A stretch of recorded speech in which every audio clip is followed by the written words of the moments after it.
everything we've seen about Diddy so far is only the beginning. Because 50 Cent has now confirmed he's sitting on 140 hours of unreleased footage, and according to him, what's already out is just a fraction of the full story. After 50 Cent released prison-related audio connected to Diddy, the internet exploded. People weren't just reacting, they were asking what else he had. When 50 sat down to talk about his Netflix docuseries, Sean Combs' The Reckoning, he made it clear that the 4 episodes barely scratched the surface. There was simply too much to include, and a lot had to be cut. When asked if there was more footage the public hasn't seen, 50 said yes, a lot more.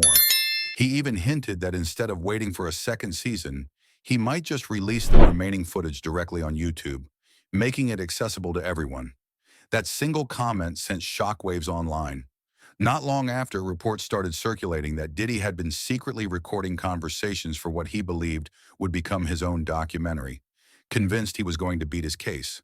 According to these claims, over 140 hours of footage were recorded. A man named Neil, who allegedly worked closely under Diddy, was said to be organizing operations behind the scenes.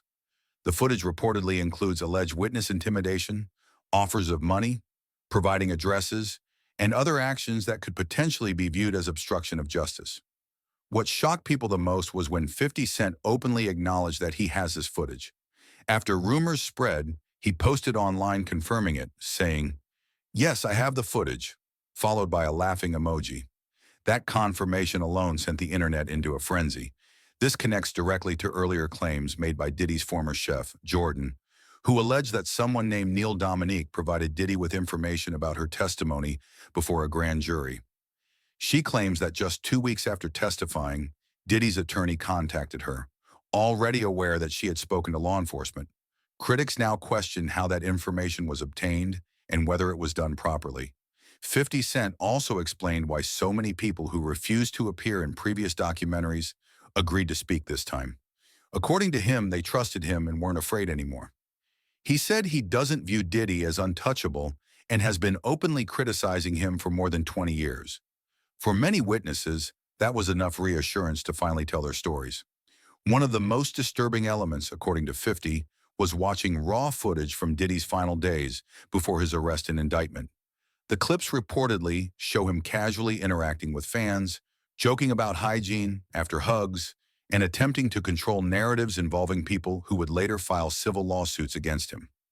All of this allegedly happened while legal pressure was quietly closing in. Former bodyguard Gene Deal later criticized the documentary for leaving out what he believes is a crucial story: the death of Anthony Wolf Jones. Gene claims Wolf lost his life while protecting Diddy in handling security operations.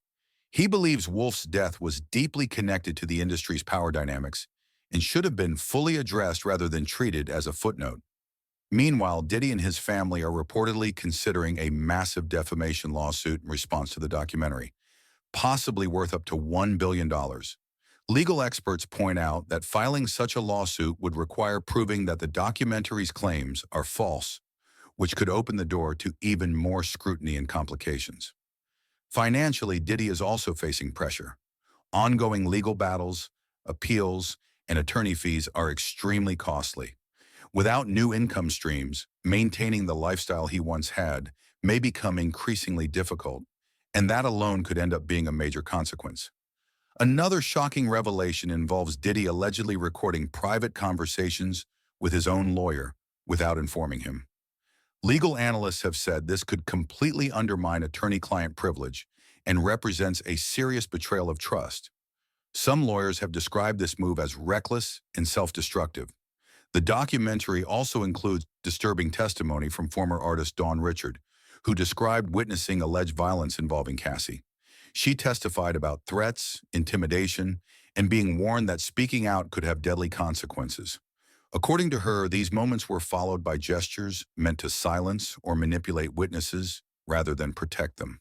The series further features audio from a proffer interview with Dwayne "Keefe D. Davis, who claims Diddy arranged Tupac Shakur's murder for $1 million. To be clear, this is an allegation, not proof. However, many argue that when combined with decades of interviews, statements, and unresolved questions, it adds another troubling layer to an already complicated history. Beyond the allegations, the documentary also explores Diddy's early life, his upbringing, his exposure to adult environments at a young age, and patterns of behavior that critics say carried into his adult career.